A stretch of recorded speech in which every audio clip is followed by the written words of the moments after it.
Voy a hablar de lo que es una partición de disco duro. Voy a hablar primero solo lo que son primarias y secundarias. Primero que todo, ¿qué es una partición de disco duro? Es una división dentro de una unidad de almacenamiento o disco duro, a pesar de tener un solo disco duro, se pueden tener varias particiones. Por ejemplo, de sistema, tendría que ser puras particiones primarias.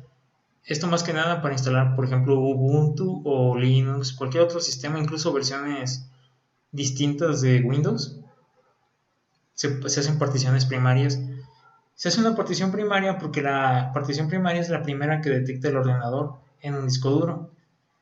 De ahí se puede dar hasta un máximo de 4 tipos de particiones primarias, o al menos es lo que se recomienda, que solo se den 4 particiones de unidades primarias, porque ya te puede llegar a causar conflicto a la hora de cargar el sistema o de estar leyendo el disco duro y se puede llegar a estropear. Además de que entre más particiones tengas, más grande debe ser tu disco duro, ya que debes asignar una cantidad considerable de memoria para que no tengan conflicto a la hora de cargar archivos o de tener que descargar archivos extra del sistema. Por ejemplo, yo estoy utilizando este programita que se llama Minito Partition Wizard. Este programa es totalmente para hacer particiones tanto en discos duros como en unidades flash. Por ejemplo, memorias USB o lo que viene siendo micro SD. Dentro de aquí detecta todas las particiones que tiene mi disco duro, aunque principalmente de sistema solo son dos, lo que es el disco local C y el recovery.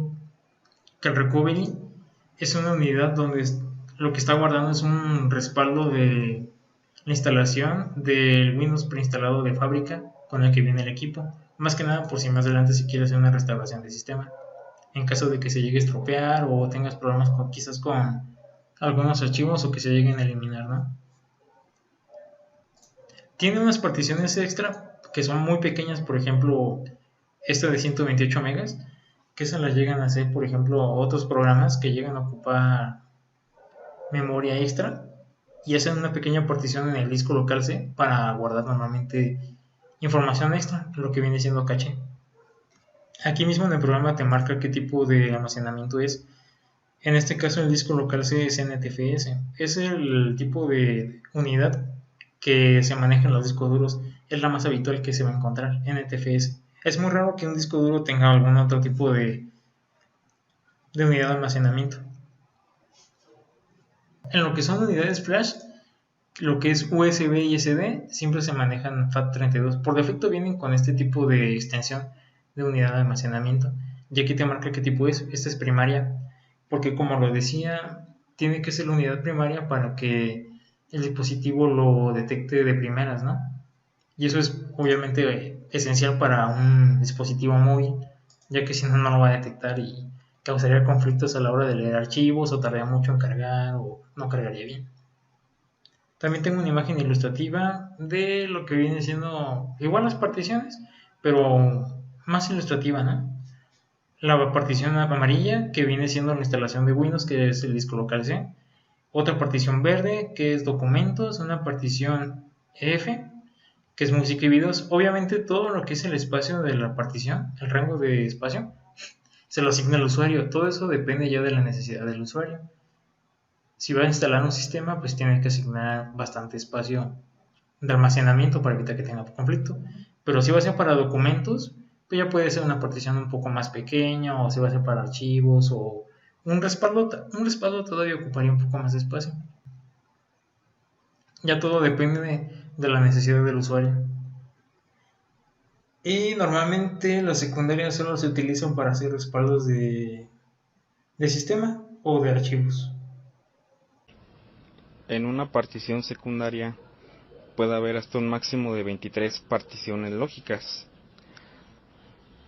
En el caso de Linux, este sistema impone un máximo de 15, incluyendo las 4 particiones primarias, en discos SCSI y en discos IDE 8963. La partición terciaria, o también conocida como partición lógica, ocupa una porción de la partición extendida o la totalidad de la misma, la cual se ha formateado con un tipo específico de sistema de archivos, ya sea FAT32, NTFS, EXT2, etc. Cabe aclarar, la partición extendida es como también se le conoce a la partición secundaria. Y finalmente podemos configurar las particiones terciarias de acuerdo a los requerimientos que tengamos para trabajar. Por ejemplo, tener guardadas las funcionalidades de los usuarios o características de arranque en particiones terciarias y en otros los programas que ejecutamos para trabajar. Es más que nada optimizar el espacio. Si desean más información de cómo hacer particiones en Windows y Ubuntu, los invitamos a ver los videos de la descripción.